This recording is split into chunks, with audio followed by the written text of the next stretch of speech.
story behind vector search was if you have enterprise data, a vector database is essentially like Google on top of your enterprise data, right? So you can search through your enterprise documents, your company files, as if Google had indexed them and you were Google searching over them. And this is true for documents, this is true for images, pretty much any type of unstructured data you could search with a vector database. And so now after ChatGPT, everybody understands this aspect because they understand it within the context of RAG, right? You retrieve something from the database because you want the language model to then kind of read it and understand it and then generate and reason over whatever you retrieve. But RAG is not the full solution. RAG is only going to come into the third lesson. Before I get to the RAG portion, I'm going to talk only about the search component of a database. And the reason why it's super important is because if you look at all of the apps that you interface with, they have some sort of search built in, right? So if you look at Spotify, there's text to audio search built into that, right? You can go into the search bar, you can type out the name of an artist, the name of a song, and then you'll come up with a bunch of related songs, right? Same thing for movies, products. We're literally surrounded by multimodal search. Everything is search. And we've invested in this technology so much that RAG is essentially just taking advantage of all the investments that the industry has made into the search space, and it's kind of using all this search capability now to power and give context to a language model. Right? So the R part of RAG is actually a really, really old field, and I want to spend 2 lessons on that component. So let me start off with the problem. The problem with search, classical search used to be the case that you're building off of keyword retrieval, right? You take all the documents and you say, these are the words that are in my documents. And when a query comes along, the query has some keywords and you do a keyword to keyword match that says, okay, this person is looking for this word, or that's what they're interested in. These documents have the same mentions of the word, and I'm going to give them those documents, right? So if you go through and you build a search engine using this type of technology, this is what you get. And so let's say in your search engine, you put in, why do airplanes fly? And then you get out this matching document. So the problem here is that every word, you have a hit for every word, right? You have the word why, do, airplanes fly, they're all mentioned here. But the document is still not a good match, right? Because the query here, the intention behind the query is one thing, and then the document is trying to sell you tickets, right? And so the problem with keyword matching is that the search engine doesn't understand the intent behind the query, doesn't understand the semantics of the query, nor does it understand the semantics of the objects that it's got stored inside of it, right? This will work if the intent happens to match, if the keyword usage is enough, and the document happens to match the intent that the asker asked this query with, but it won't match if the meaning between the words is different, right? So here the person wants to know the physics of why an airplane flies, and even though the words match, the semantics of this return document are completely different. So this is one of the shortcomings of a traditional search engine that just looks for these strings in the document. And so the problem here is in classical keyword search is very useful actually, and it's very optimized. We're not going to get rid of it. We're not going to get rid of it. We're going to try to improve it and see where it's lacking, and then we're going to see how vector search can improve on top of it. So this idea of semantic search is essentially trying to understand the query that the asker has passed in, and then trying to match that with a document that has the same meaning. So even though both documents here, this document is about kind of the dynamics of flight and the physics behind it, and the other document was about cheap flights. They're both semantically similar, but this document is a lot more semantically relevant to the query. And so when I say semantic search here, what I mean is the search engine needs to understand the meaning behind the query and the meaning of all the documents, and then give you back the top 5 most meaningful results. Everybody understand this? Oh, by the way, if you have any questions, just feel free to stop me. We have a long time, so I can help qualified with quotes, would that make a difference? I mean, Sorry, say that again?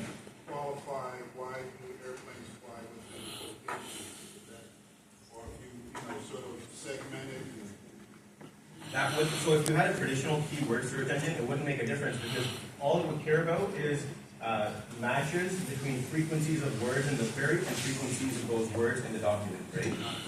Yeah.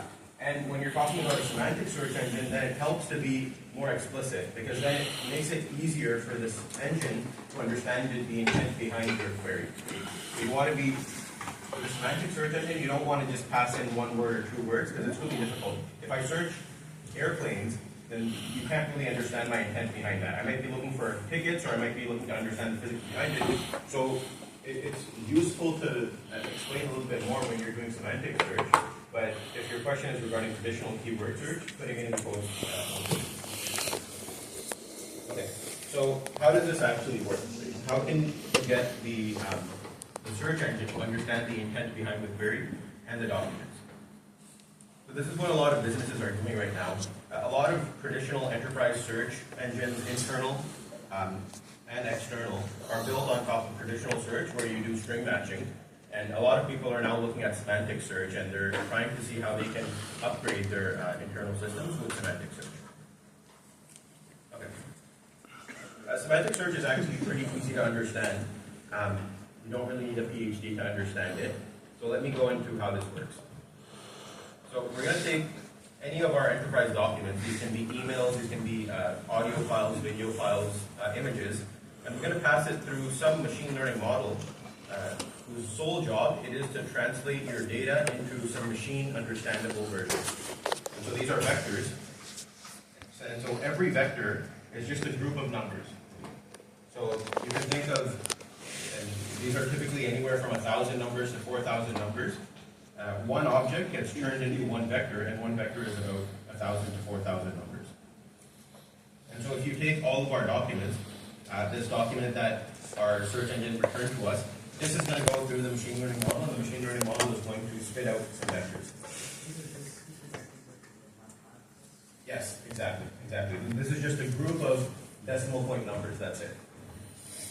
The interesting thing about these group of decimal point numbers is that because the machine learning model is trained to retain meaning, or it's trained on some end stream task, it's going to retain the meaning right in the original object, right? So if I was to ask you, read the first thing, read the second thing, and tell me the difference between them, you can differentiate the essence of what's in the first part and the second part, right?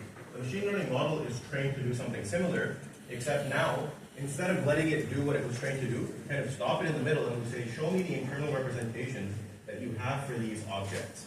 And these vectors are those internal representations that the ML model has. Yeah.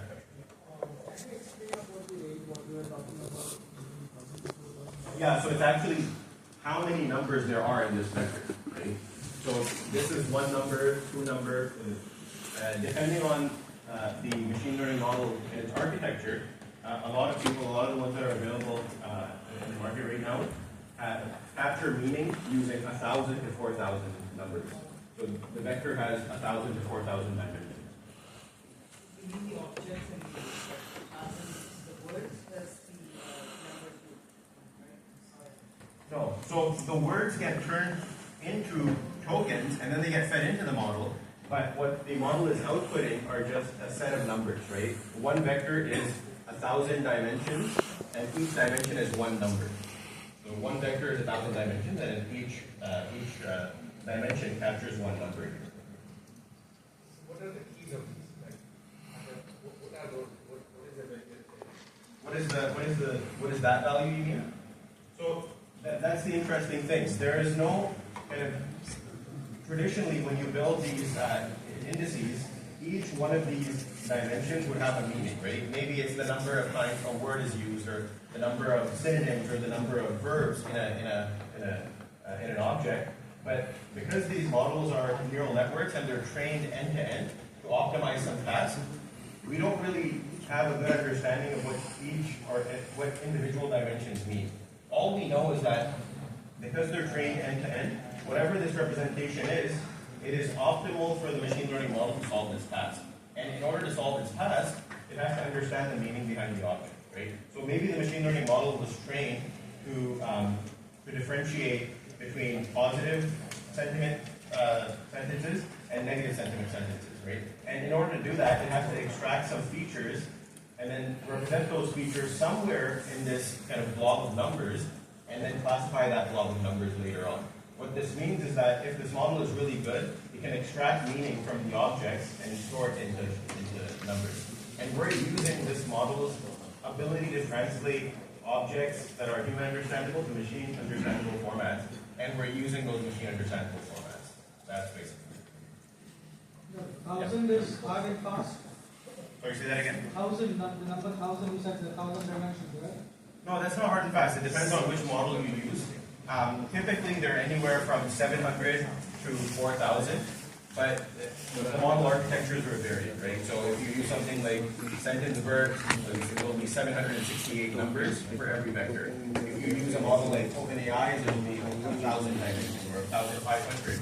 Some of the newer models that Cohere are That's good. 4,000 dimensions. So it will change from model provider to model provider, but the approximate range is in the thousands, just to give you a ballpark. For a given model, the output number of dimensions remain the same, like irrespective of Yes. Yeah. Then for a given model, the number, the dimension of the vectors will not change. If you change models, it might change.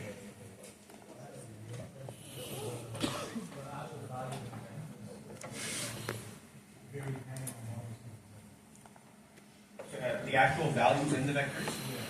So you're talking about what these numbers would be, right? You're talking about what the numbers would be? Yeah, so the dimensions would not change, but the numbers would change, depending on the meaning. That's how it captures the meaning of the object, right?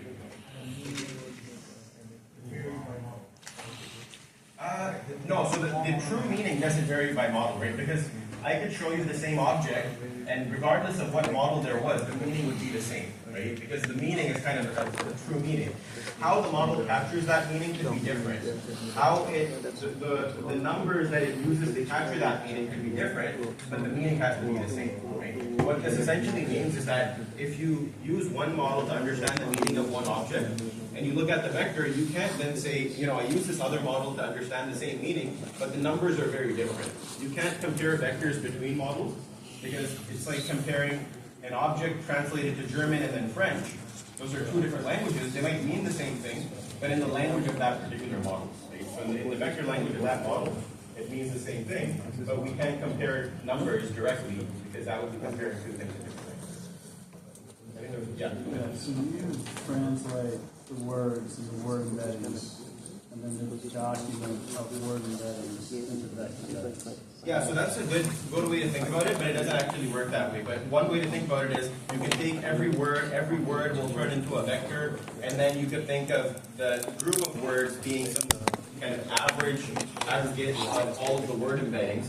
It doesn't actually work that way, but the word embed model approach is a good way to think about it. In reality, we feed the whole kind of group of words in together, because, and the reason why it's better is because a word embedding for the word fly might change depending on the context of the words that it's used with, right?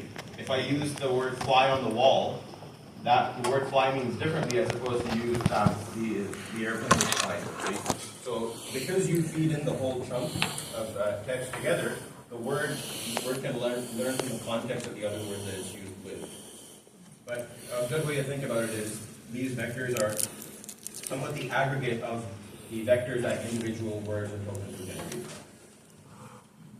Trying to have a quick announcement. So we're going to be ordering pizzas and eating them after we're done with the workshop. So I just wanted to let everybody know.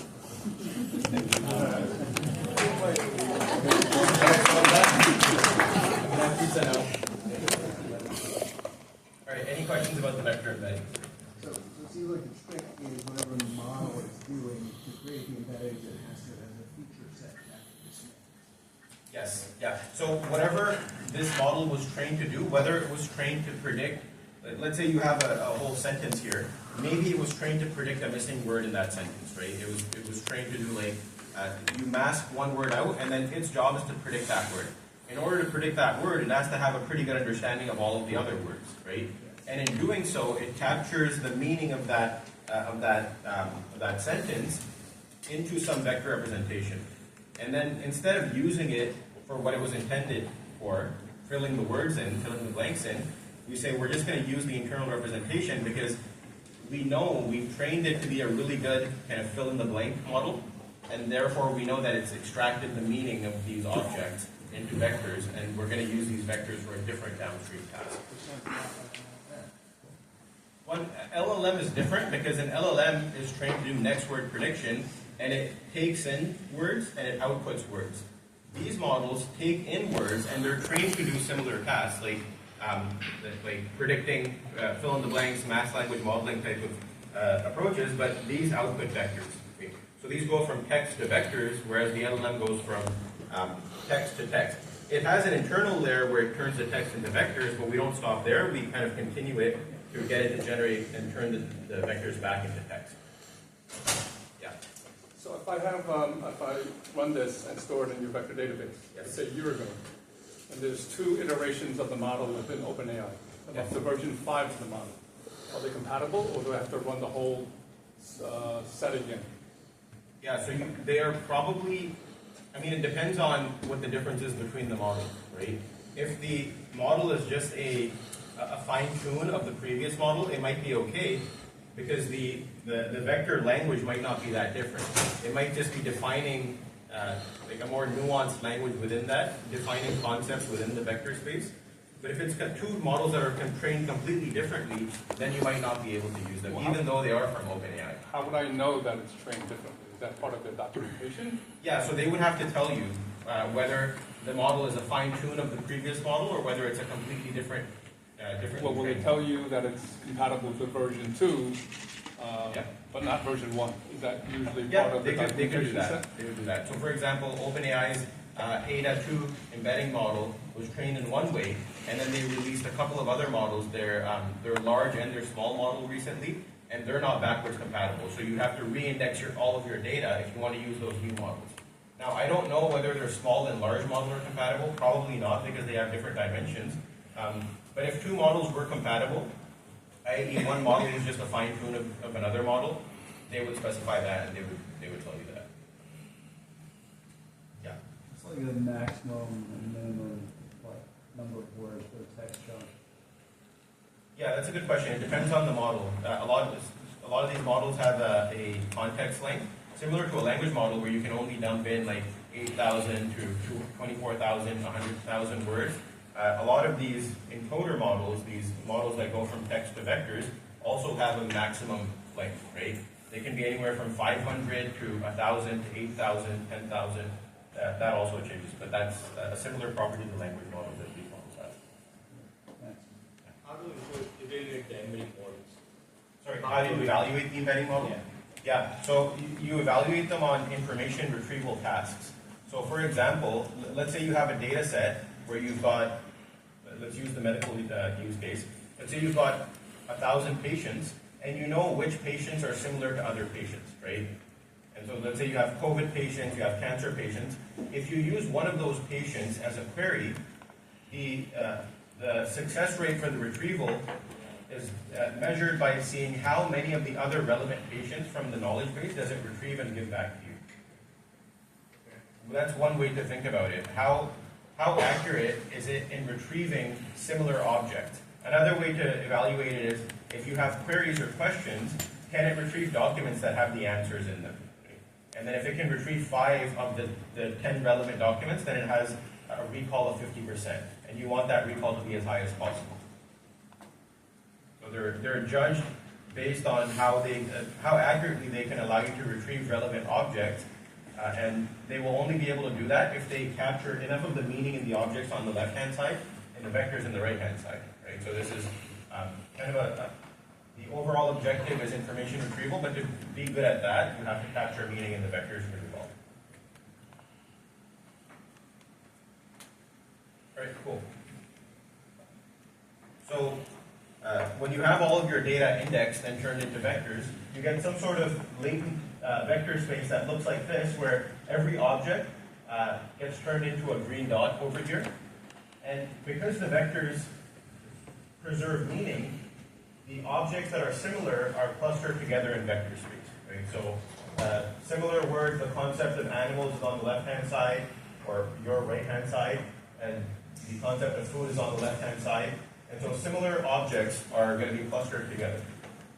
And the reason why this is important is because now when a query comes in, so this is the user typing something into your company's search bar, that's going to go through the same embedding model, the same machine learning model, and this is going to spit out a vector that captures the meaning of the question for us.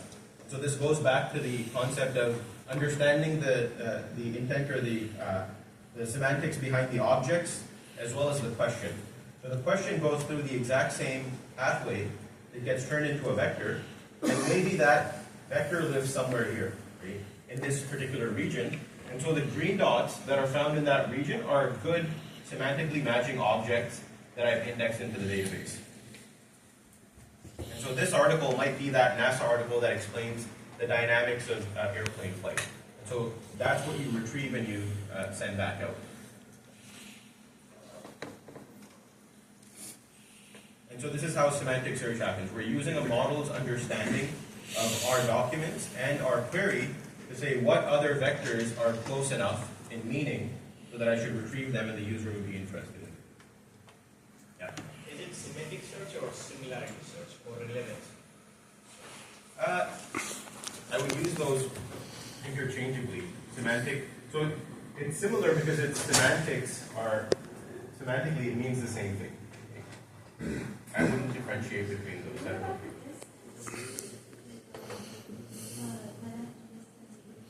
Yeah, so typically you can use, so here I'm just showing Euclidean distance, but typically for a lot of these language models, they use cosine distance as a metric between these objects.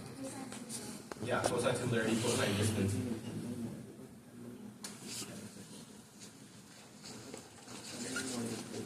So how would the predicting model work? Like, for example, if I'm getting 5 results, Yeah. and not predicting the first 2 results at all. That's how the model will retrain. No, yeah, so how you would retrain one of these models is by giving it, so let's say you have a data point, let's say you take this wolf, and you're not liking the return results for queries that are in this region, right, that are related to these concepts.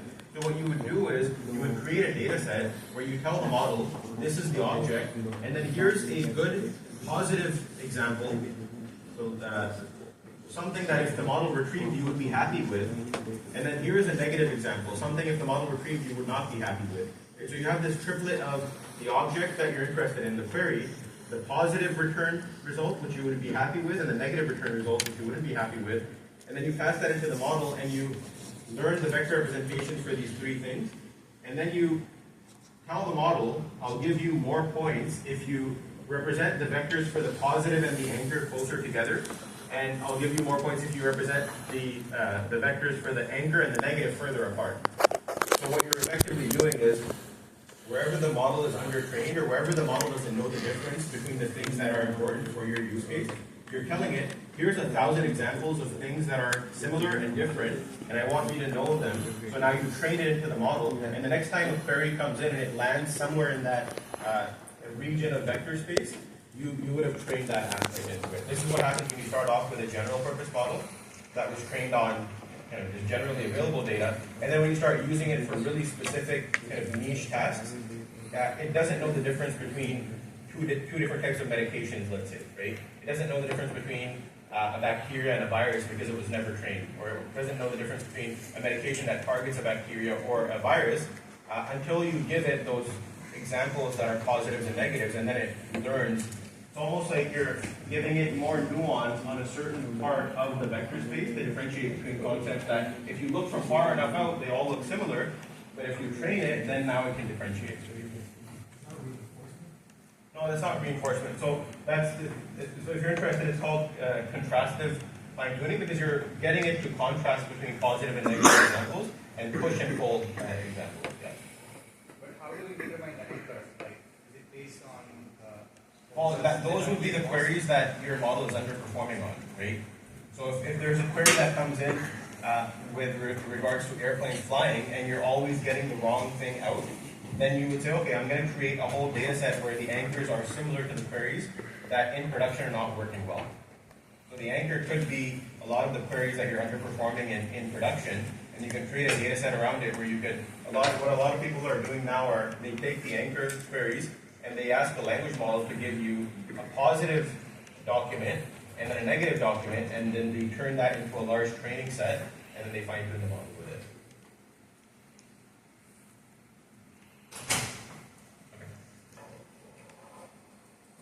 Okay. All right. So for this, we're just going to use Weaviate, which is an open source vector database. It scales well. I'm not going to be showing you the scaling component of it today because it costs a lot of money and it's going to take too long. But we're going to run Weaviate locally in our cloud environment today. Not locally, but in the cloud environment that each one of us is running. The reason why it's useful and the reason why I can even do this 2-hour workshop is because a lot of the models that we're going to be using are already integrated. So when you configure the database, you just tell it, use that OpenAI model, use this Cohere model, use this Anthropic model, and because these integrations are already pre-built, it's a single line definition. We don't have to worry about kind of handling and dealing and reading all those documentation from the different model providers. So we have an integration with pretty much all of these guys here. Any model that's on Hugging Face, you can use it just by configuring it and defining what model it is. Gina, OpenAI, Voyage, a lot of these closed and open source model providers, both the embedding model and the large language model providers are, we've already built the integrations for. There's also some open source models that are not posted anywhere, but if you run them locally, like Slim or Vine, you can also use them. Okay. Any questions about this? Right, so what happens, what are the actual kind of mechanics of once you pass these objects into the vector database, how does this actually work? Right? The vector database is separate from the embedding model. Right? So we don't make the embedding models, we only make the vector database. Right? So there has to be some way to communicate between the embedding model and the database. So imagine you've got your application. This can be your kind of internal company application. This can be some outward-facing application that your customers are using. And then let's say you pass in objects.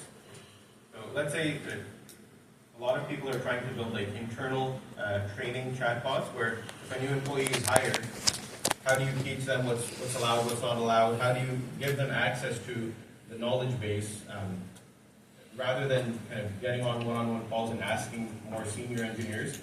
How can they query that knowledge and have a language model give them answers? So let's say you take all of your documentation and you pass it into your application. You need a way for it to be added to the vector database. And so what happens here is you make a single API call that is going to pass your objects into the vector database, but the objects themselves don't go into the vector database, right?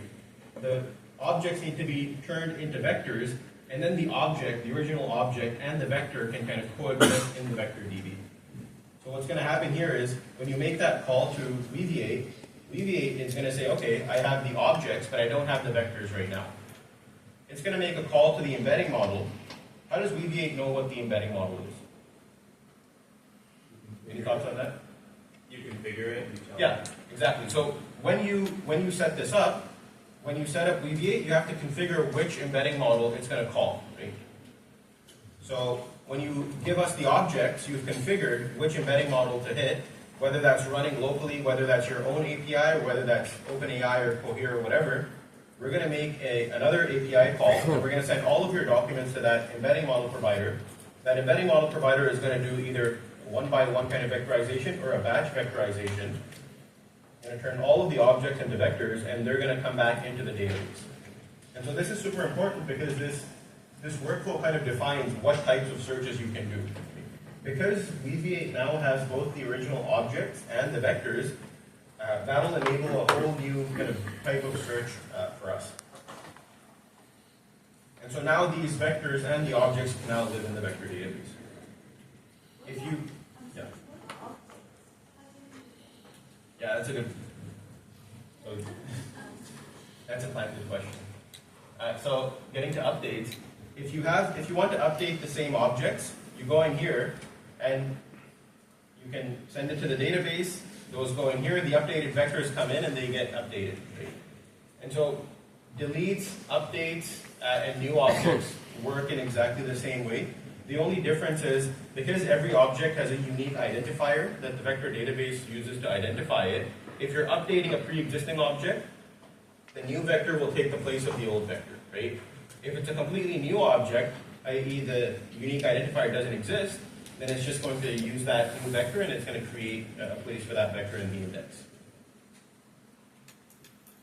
And so now, once you've got all of your data and the vectors for it seeded into the vector database, the query comes in, and the query goes through the exact same pathway, right? Because the query itself can't be used, the query needs to be turned into a vector in order for vector search to happen. Yeah. Can you give a use case for deletion? Because, like, say the object is an email, for example, or every single email is unique. Then in what case, like, say if my later email, is what previous is really Yeah. a separate email, how would you update that database or delete it? Yeah. So a use case for deletes is so one of our customers basically maintains a database of a data set that is updated weekly, right? So they'll have data from the 50th week of the year, the 51st week of the year, the 27th week of the year, and when they do retrieval, they only want to do retrieval on fresh data. So what they'll do is they'll delete objects, or they'll essentially create an entirely new index of data for this week. And all of their search queries are served with data from this week, right? And then they'll delete the older queries. So that could be one use for delete. If you have kind of conflicting facts in the database, you can use filtered search, and I'll get to that in a second. You can say, okay, give me the most recent objects, but then you would also need to store the metadata. You would need to store the timestamps along with the vector. So then you would say, okay, give me the newest date timestamp object, and then let me do vector search on top of that to see what are relevant and what are irrelevant that are the most recent. Yeah. Do you do any optimization on the query? So if like the same query has been seen before, it just knows what the embedding is? Yeah, so currently we don't do, on the vector database side, we don't do query caching. You can implement that on your side. Yeah. And some of the applications, so one thing that I'll show you guys later on here is this tool that we built. Oh, wait for that. Okay. Let me just reconnect. So we built an open source RAG application. And we do query caching on this, but query caching is more of a client-side thing rather than a vector database thing. We'll go backwards.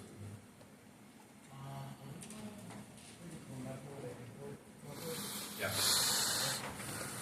I don't think this is. I hope it lets me load the workshop. That would be a longer thing here. Okay.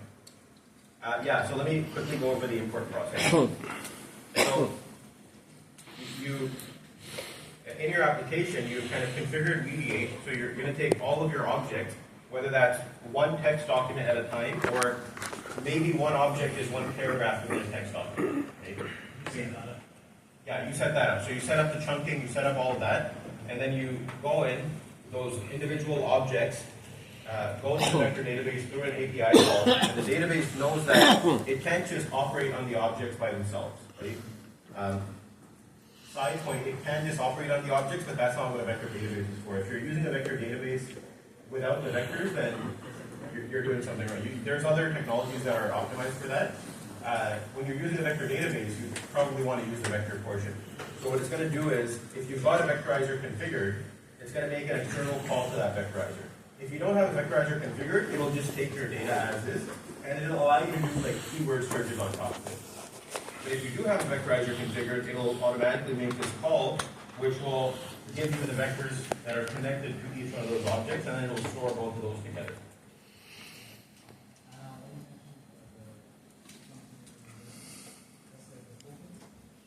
Yeah, so it's how you create like smaller pieces of semantically coherent object. You want to have one object that has one train of thought rather than taking a whole book and turning it into a vector. You want kind of vectors, objects that are turned into vectors where the object has one coherent meaning as opposed to 10 different meanings that are spread out across the whole vector. Yeah. And if you're going to answer this later on, then I can wait. But when you're doing your chunking strategy, you break it up into a vector database with your retrieval. Do you have a built-in way or a strategy around creating relationships between around the complete document?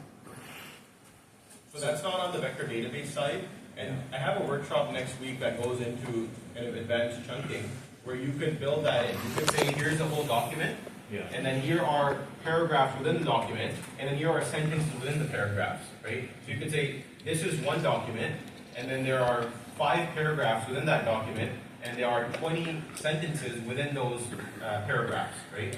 And then you could embed these guys here. You could say, if any one of these are retrieved, instead of giving this, using that by itself, I'm going to use the parent kind of paragraph or the document that this sentence came from. You could do that as well, and that's probably a good idea, but the vector database is not going to handle that. That type of kind of chunking strategy you would have to implement on your side. All you would do with the vector database is, once you pass these objects in, and notice how the word object is obscure intentionally, because an object could be a document, it could be a paragraph, it could be a sentence, or it could be a half a sentence as well. That depends on your use case.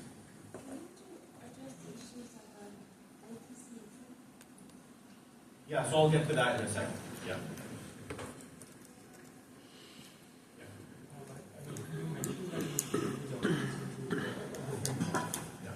Is there any particular heuristic which you follow to like define what sort of chunking size you would follow, or like in what use cases you might prefer a larger chunk size, and in what use cases you might prefer like one sentence? It depends. So there is a really good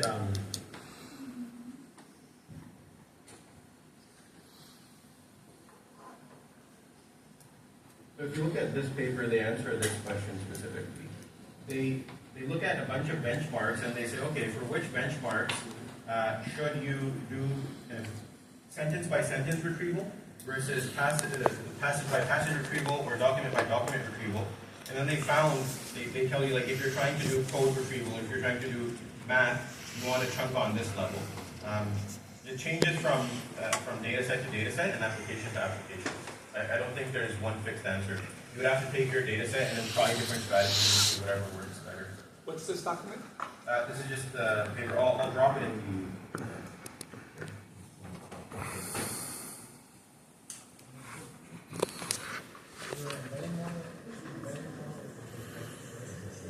Yes. I guess I think this is connected.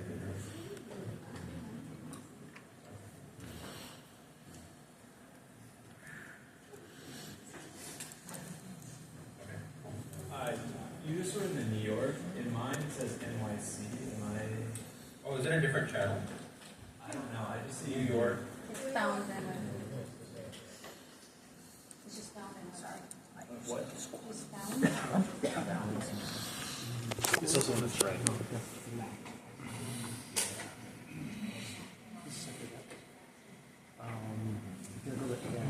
Is this a different channel? Oh, this is. Sorry, I was looking at Discord. Oh, Discord.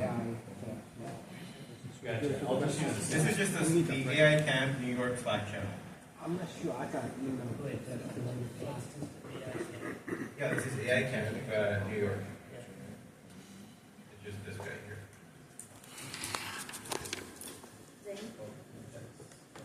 This vector database that you're talking about is Mediate, right? There are Yes. other vector databases that do the embedding before they store the data, right? Yes. So it's a little bit reversed. Can you Yeah, explain that? Yeah, so there's some vector databases that don't store the objects, that would only store the vectors.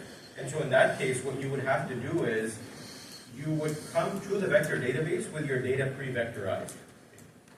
You would make external API calls to OpenAI or any model provider or Hugging Face and then you would take the vectors and give the vectors to the vector database to search over. The reason why we built it this way was because typically when software engineers are starting to build retrieval apps, they might not know what the best model here is. So you might want to go from OpenAI model to Cohere model to some open source model on Hugging Face. And with this, you can change 3 lines of code and have an app that does that kind of embedding with 3 different models, and you can benchmark and test it. It's a lot easier. Can you choose the embedded model there? Can you choose what model you want to use? Yeah, so that's a very big question. What embedding model? I have a whole video on choosing embedding models, and there's entire leaderboards that go into embedding model choice. So this is the MTEV, stands for Massive Text Embedding Model Leaderboard. So it gives you like performance of these embedding models on different tasks. Typically what you want, if you're doing this for retrieving and search, you want to look at retrieval models and then go for one that's efficient. So this is the size of the model. These are quite large. I typically just go with this model here because it's open source. It's pretty small. I can run it on my computer, and it gets the job done. Can you post that link again? This is an open source GTE large model. I think it's from Alibaba. There's also closed source models here, so Voyage is pretty good, Cohere is pretty good. Typically when you're starting out, you can go with any general purpose model, and then when you want to kind of get more performance out of it, then that's when you want to start to think about models that are fine-tuned on data that looks like your data. If you're in the medical domain, you'll find models on Hugging Face that are fine-tuned for medical practice, but then you want to go to that. And then the next thing you want to do is look at how well your data matches with the data that they fine-tuned with, and then maybe you create your own data set and you fine-tune your own model to get that much better. Okay, cool. So this is our overall import process. So when the query comes in, yeah. Sorry, so based on what you just said, right, it sounds like the retrieval aspect of RAG is sort of like isolated from like the augmented generation. Yeah. Like your embedding model does not have to match. Exactly. It's 2 separate workflows, right? So your retrieval does not know anything about your generation, and the generation does not know anything about the retrieval. It's only because you take the outputs of the retrieval and you put it into the prompt that goes to the generation portion, is how you inject knowledge. If you didn't do that, then there would be 2 completely separate apps, right? You could use OpenAI's embedding models and then Cohere's language models or Anthropic's language models or whatever. And the language model never sees the vector anyways. Okay? You're giving the object, the human understandable object, the text to the language model. So how you retrieved it doesn't matter as long as it's relevant. Right. Okay, so that query goes to the vector database, and the vector database knows that all of your objects in the database were vectorized using a model. I need to vectorize the query using the same model. The query for the vector comes back, and now, so this happens all in one go, right? The query for the vector for the query goes back to the vector database. The vector database now says, which of my stored documents are the closest to this vector? And then that says, okay, this is a ranked list of objects that have the most similar vector to your query vector. And notice how these documents, the vectors are not returned, the actual objects are returned. Returning the vectors will not be that useful because the person that's sitting on the other end doesn't know what the vectors are. The vectors are just kind of an abstraction, a way for you to identify what's relevant and what's not. And as soon as you're done using them, you don't need them, right? You need to kind of link the original data object and return that. And so now you return the article that is hopefully relevant to the query. And whether it's relevant or not depends on a lot of factors, depends on how good the embedding model is, depending on how much accuracy you're losing with the vector database, depending on how fast the vector database is. There's all sorts of factors, but the overall thing that you want to measure is how relevant are the articles to the query that came in. And this is the initial point that we started off with. The reason why we wanted to get away from string matching was because a lot of the times the query matched the string, but it didn't match the meaning. Yeah.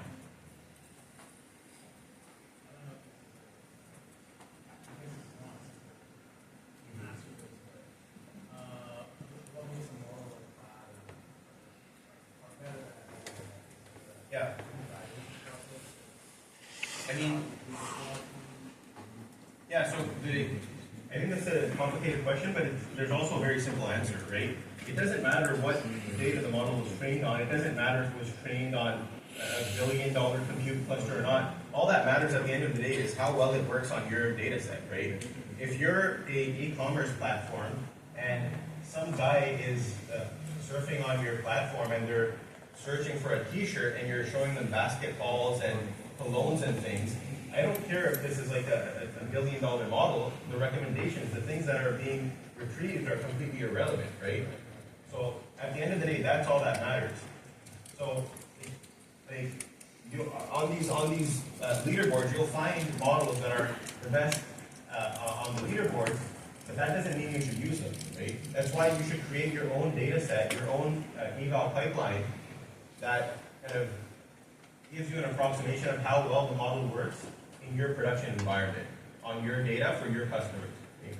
So if we dive into it, that question is very complicated, but for businesses, the question is not complicated at all. This is why oftentimes you want to start off with a general purpose model, but when you start to kind of saturate performance on that model, you want to fine tune it with your own data. And then how well it works for somebody else doesn't matter.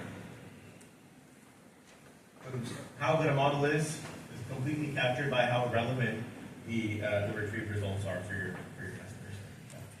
As you said, we can retrain or fine tune the ML model. Yeah. If it is not going to the targeted space that we want Yeah. to go for, right? Then why do people use the hybrid search? Hybrid is with vector, with keywords, Yeah. and then they go. Yeah.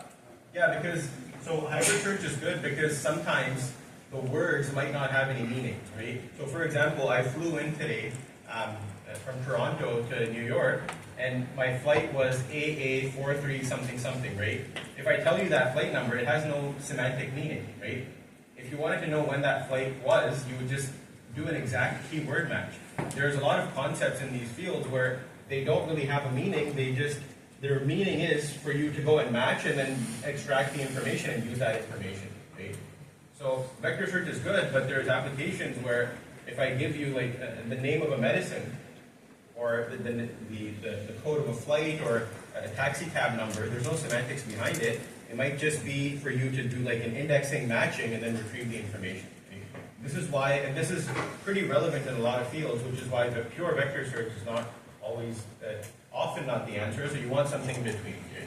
You want some of the meaning, because some of the words might have meaning and you want to extract that and use that. Other words might just be a way for people to tell you, you know, when I tell you this word, I want you to search it up and extract the information that you get when you search it up. That's why hybrid search is often the go-to for a lot of them. Yes? How do we collect the inputs on the relevance? Like semantics? Is it based on the user feedback, like whoever is searching for that?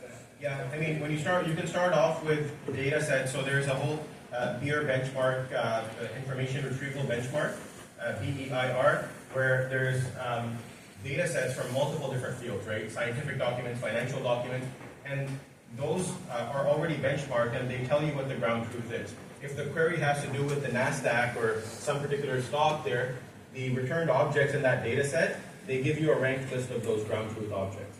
And so you could use that to evaluate, but when you start to get kind of more serious about evaluating your own pipeline, you have to create an equivalent data set for your own data. So you could say, if you're building a recommender system for an e-commerce platform, you could pair together objects that are bought together more often. So that when one person clicks on one object, you want to recommend the other object. And if the retrieval system is not recommending the other object, then that it's not meeting the requirement, right? So then it scores lower on your particular evaluation data set. You can start off with an information retrieval benchmark, and then you can create your own information retrieval benchmark on your own data set and then see how well the system holds up on that data set.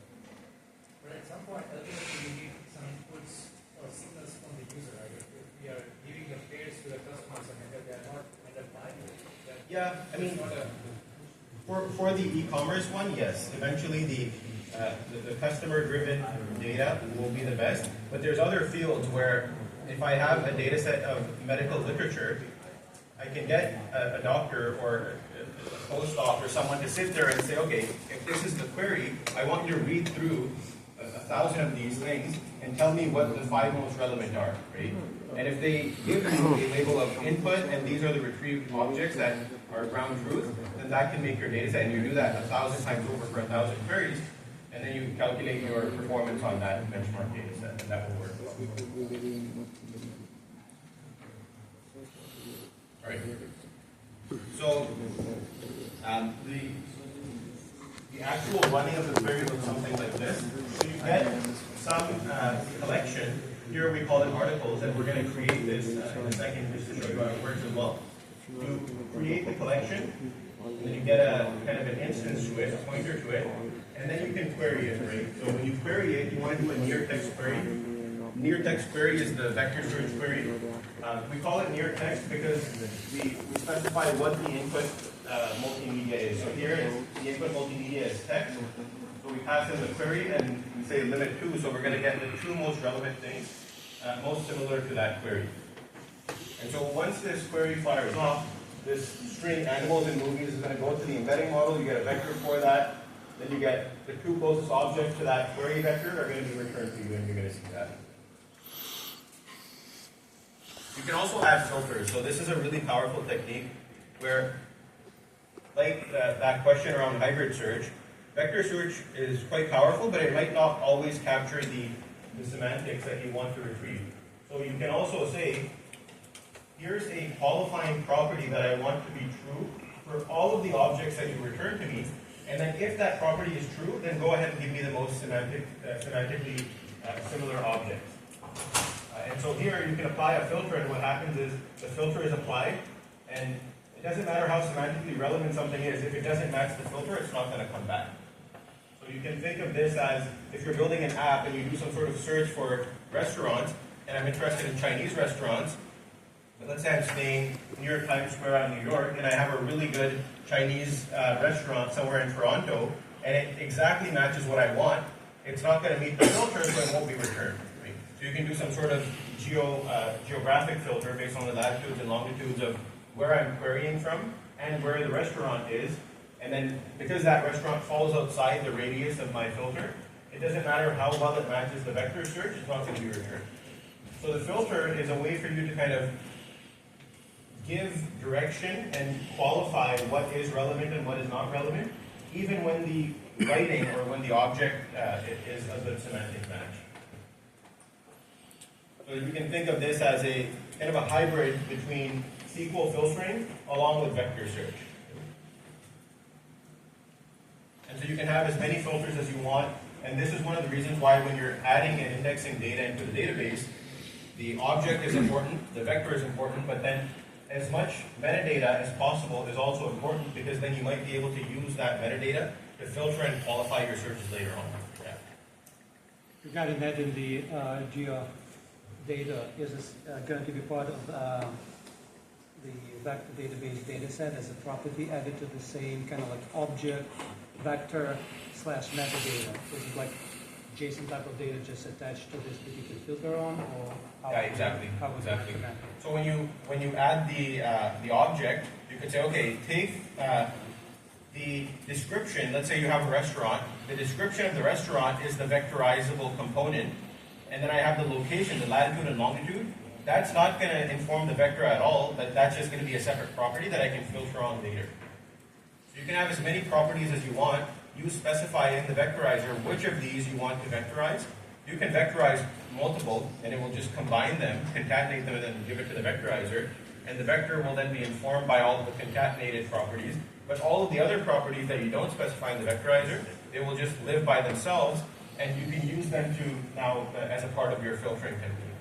So the vectorizer needs to know which this is like JSON just to be used as a, Exactly. let's say, a certain Yeah. property or a set of properties that, Yeah.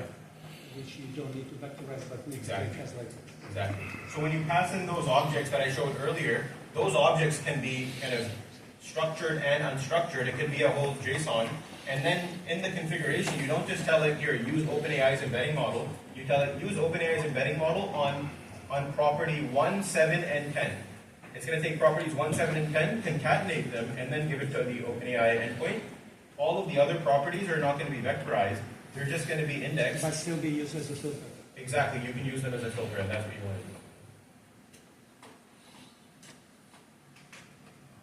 So the reason why I said you don't need the vectors is because you can do keyword search. So if you want to do keyword search, the algorithm for keyword search is best matching 25. It's not that important what this does, but people have questions, we can go into it. But basically what's happening here is you're doing string-based matching, so you're not even using vectors. So if you do a articles.query and you do BM25 search, effectively what you're saying is, give me the documents that have as many times as possible the mention of the word part and C2F20, and then that increases the score of that document.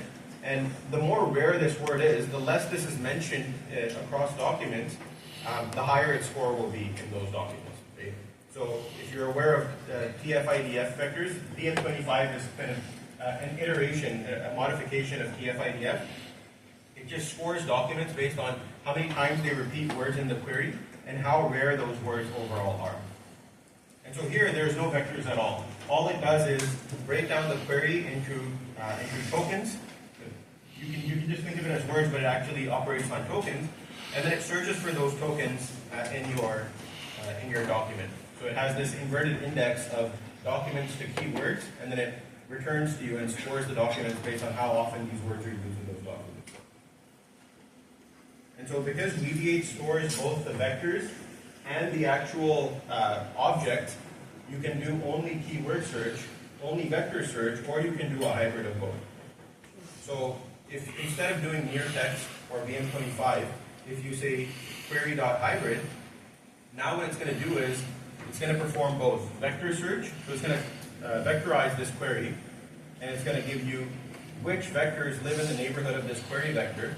It's going to turn this query into kind of a bag of words, and then it's going to search for documents that most often repeat these words, and rank all the documents based on that. And then now you've got two lists of documents. And then you have to combine them somehow because you can't return two lists to the user. And that's where this alpha comes in. This is a typo. This should be alpha. And so what alpha says is, this is a hyperparameter. 70% of the weighting will go to vector search, and the remainder, 30%, will go to keyword search results. And so you can play with this. Typically, people go with 75 to 25 vector to keyword search. But if you're doing search on a domain that is, gives more importance to keywords, you can say 25 to 75, right? 25% to vector search, 75% to keyword search. If alpha is 1, then it's the same thing as doing a near text or vector search query. If alpha is 0, it's the exact same thing as doing a BM25 search query. Because it's going to zero out the weight of the vector search or the BM25 search, and so it's the equivalent of doing one or the other. Any questions about this? Two columns with respect to the vector and input, and you're searching the vector. You said each and every time the object would be called the embedding model and we'll be getting the vector. So it would be costlier because if it's something each time for a search is happening for a particular object, it's going to call again and again. So it's a way like we could store the vector index again back in the loop. So for example, if there is an article column and there is an article embedded column with the embeddings for the current row specifically. Yeah. So the user is checking it with respect to the object. It will go ahead do an embedding and it can directly search with respect to the article embedding column rather than again calling each and every time the embedding. If there are multiple searches for the same row, I think it will be costlier because you're going to call the same LLM model again and again for the embedding. But the objects, once they're embedded, you don't need to embed them, right? At query time, the only thing you need to embed is the query, right? right? Okay, so it gets saved back in the vector DB, Yeah, all the objects get saved in the vector DB. not the vector. The vectors do. Oh. So the objects and the vectors get stored. At query time, you only vectorize the query, and you compare the query, the vector for the query, to the vector for the object. And so when you index your data, it's an expensive process because you have to vectorize a million things. But when you perform a query, you only have to vectorize one thing, and then you can compare that one thing to as many as a million objects. Oftentimes it's a lot lower because there's a more efficient search process. But that is a lot quicker than indexing. So if we have two columns with embeddings, so how are we going to calculate this particular query embedding with those two column embeddings? At the same, can we do it simultaneously? Yeah. So you can. So when you create that, you have to do a specific configuration where you name those specific vectors. So you can say, let's say you've got a restaurant and you have the name for the restaurant and a description for the types of foods that it serves. You might want to create like a multi-vector index, right? One vector that's connected to the name of the restaurant and another vector that's connected to the description. So you can create named vectors that says, this vector index is for the title of the restaurant, the name of the restaurant, and another one is for the description. And when you do a query, you can say, these are the named indices that I want to do a search over. How do you actually rank in the hybrid search? You have a dual search result and the vector. How do you actually mix those in the rank? Yeah, so there's rank fusion algorithms that we have two right now. One is called reciprocal rank fusion, which basically looks at what rank each object takes up in the list of objects. And then what it does is it scores these objects based on how often they are higher up in the ranks, based on both vector search and BN25 search, and then it gives us a score that allows you to unify those ranks. Another one that we created is called relational ranking, where we look at the absolute importance of the object in the vector search list and the hybrid BN25 search list, and we kind of normalize those scores and combine them. So that second one we found works a little bit better, but you have to find a way to kind of normalize the scores between those two ranked lists and then combine them. Do you actually consider the freshness of the content? Sorry, say that again. Do I actually consider the? I mean, the content could, for example, news, they could be fresh news or. No. So in the fusion, we don't consider the freshness right now. So there's a feature that we're working on where you could turn it on and you could say a particular property that is a date timestamp increases or decreases the rank on that list depending on how recent it is. But we haven't released it right now. So this is why some of the customers what they're doing is they're keeping indices based on timestamps, right? So they'll have an index for this week and then they'll have another index for another week, and then they'll filter based on the index. So if you want to do kind of this freshness, you would have to either incorporate it on the index level, or you could also do it on the filter level. So you could have the date timestamp and you can filter based on that. So, like in the traditional relational database, the index data structure is like a tree of cluster. What's going on those lines? Since these vectors are like dimensional, Yeah. So the index that we're building here is it's a proximity graph. It's called, if you're interested, it's called a hierarchical navigable small world model, HNSW index. And so what we do there is, depending on what the vectors are, we will kind of recalculate the distance between that vector and its nearest neighbors and store that so that we don't have to recalculate it every time. And then we store multiple levels of that. That's where the hierarchical comes from. And then when you start searching at the top, and then you kind of make big jumps between different regions of vector space, and then you start to narrow down on small regions of that vector space. You want to make it as efficient as possible. It's sort of like a bisect. It's not a bisecting, so there is a separate algorithm that does kind of this bisection type of thing. This is not that. What this does is, if you think about kind of all the different addresses that you can go to in New York, there's a lot of them, right? So what you want to do is you want to set up a hierarchy where you take different addresses in different regions that are farther apart, and you kind of have a higher level where these farther addresses are, right?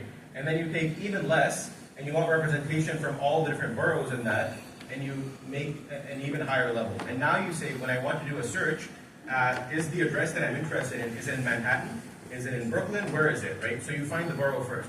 And then you try to get as close as possible to your query in that higher level. And if you can't get any closer, you dig one layer deeper and you say, okay, now that I'm in this region, let's explore more of the addresses over here. And the reason why this is efficient is because now, for an address in Brooklyn, you don't need to search all the way in all the other boroughs, right? The higher level is dedicated to finding and localizing in the region of interest, so that you make as little as possible irrelevant calculations.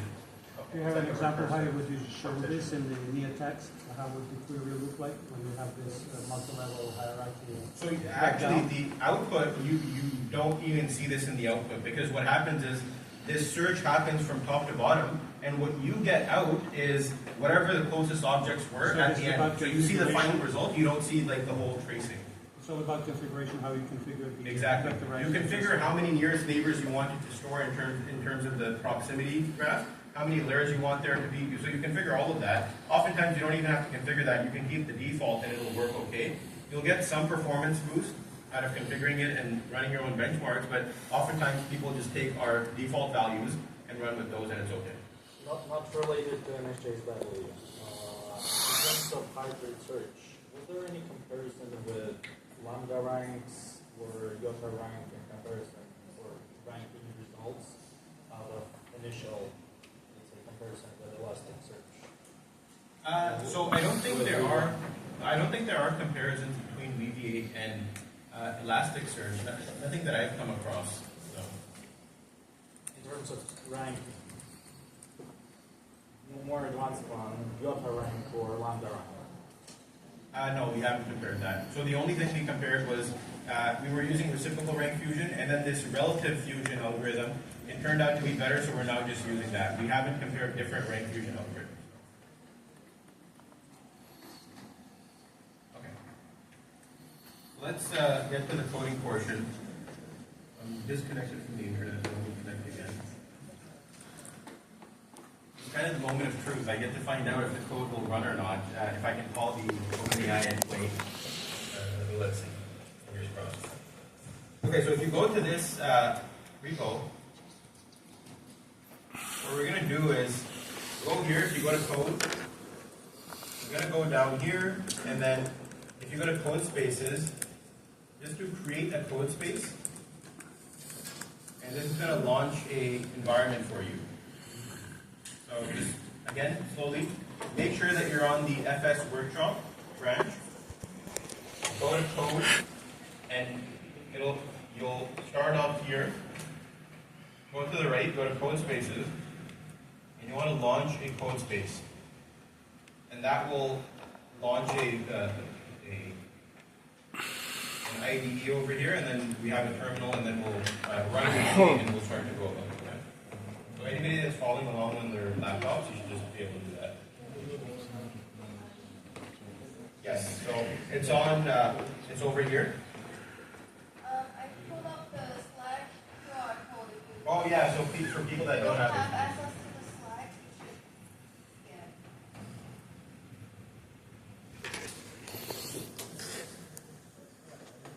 you should I also posted the links in Discord. Thank you. So there's somebody that asked about using it with Olama. So if you want to use it with Olama, you have to configure it. In this one, I'm going to use the OpenAI endpoint because for Olama, your the code spaces, it doesn't give you enough space to run the language model locally. We're gonna crash it if we try to run it locally. So I'm just going to use the OpenAI endpoint for today. But you can run it locally if you want, if you have enough resources.